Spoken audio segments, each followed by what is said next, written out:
Hello friends, welcome to கிராமத்து பட்டாம்பூச்சி. இன்றைக்கி நம்ம நாய்க்குட்டிக்கு உண்ணி நிறையா இருக்குன்னு உண்ணி ஷாம்பு அண்ட் உண்ணி பவுட்ரு வாங்கி வந்திருக்கோம். இது வந்து எல்லா பூச்சியுமே போகும்னு சொல்லியிருக்காங்க. இது வந்து பவுட்ரு டைப்பில் இருக்குது. இது வந்து ஷாம்பு.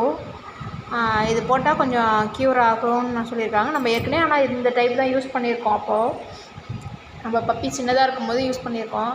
இப்போ திரும்ப வந்து அதுங்களுக்கு இந்த வெயில்னாலையா என்னான்னு தெரில, உண்ணி ஜாஸ்தியாக வந்திருக்கு. நம்ம வீட்டில் மேபி மாடு இருக்கிறதுனால கூட இருக்கலாம். இப்போ பெல்ட்டெல்லாம் அறுத்துட்டாங்க, அதனால் பெல்ட் ஒன்று வாங்கியிருக்கேன்.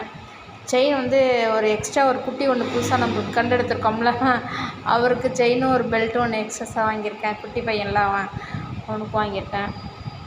கொஞ்சம் அவங்களுக்கு ஸ்நாக்ஸ் கொஞ்சம் வாங்கிட்டு வந்திருக்கேன்.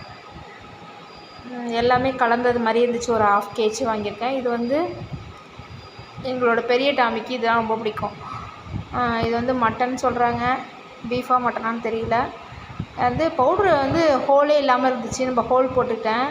இந்த பவுட்ரை வந்து மேலே அப்ளை பண்ணாலே வந்து அந்த உண்ணிப்பூச்சி இறந்துரும் அப்படின்னு சொன்னாங்க. இப்போ 2 பேருக்கும் வந்து அப்ளை பண்ண போகிறேன். மொட்டை மாடியில் ஒருத்தன் இருக்கான், அவனுக்கு நெக்ஸ்ட்டு தாங்க போடணும். பாருங்களேன், குட்டி குட்டியாக இருக்குது, பெருசும் இருக்குது நிறையா. இது அப்ளை பண்ணால் இறந்து போகுதா என்னங்கிறத நம்ம பார்ப்போம். போட்டு வச்சுருக்கேன். இன்றைக்கி பவுட்ரை போட்டுருவோம். நாளைக்கு வந்து எப்படி இருக்குதுன்னு பார்த்துட்டு இந்த உண்ணி ஷாம்பையும் போட்டு குளிப்பாட்டி பார்த்துருவோம். ஃபஸ்ட்டு டே வந்து உண்ணி பவுட்ரு தான் யூஸ் பண்ணியிருக்கேன். இது நம்ம கண்டெடுத்த பையன். ஆக்சிடெண்ட் ஆகி ரொம்ப நடக்க முடியாமல் இருந்தான். ஏற்கனவே பார்த்துருப்பீங்க வீடியோஸில். இப்போ கொஞ்சம் ரெக்கவர் ஆகிருக்கான். அவன் செயின் போட்டு கட்டக்கூடாதுன்னு அடம் பண்ணுறான். அந்த அக்கா கட்டியிருக்காங்க.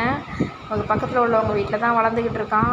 இப்போ போய் அப்பப்போ பார்த்துக்குறோம். செயின் வாங்கி கொடுத்து கட்டாமலே ஃப்ரீயாக இருந்துட்டு இப்போ புதுசாக கட்டவும் ரொம்ப பெறல்றான். என்ன பண்ண போகிறான்னு தெரியல, பார்ப்போம்.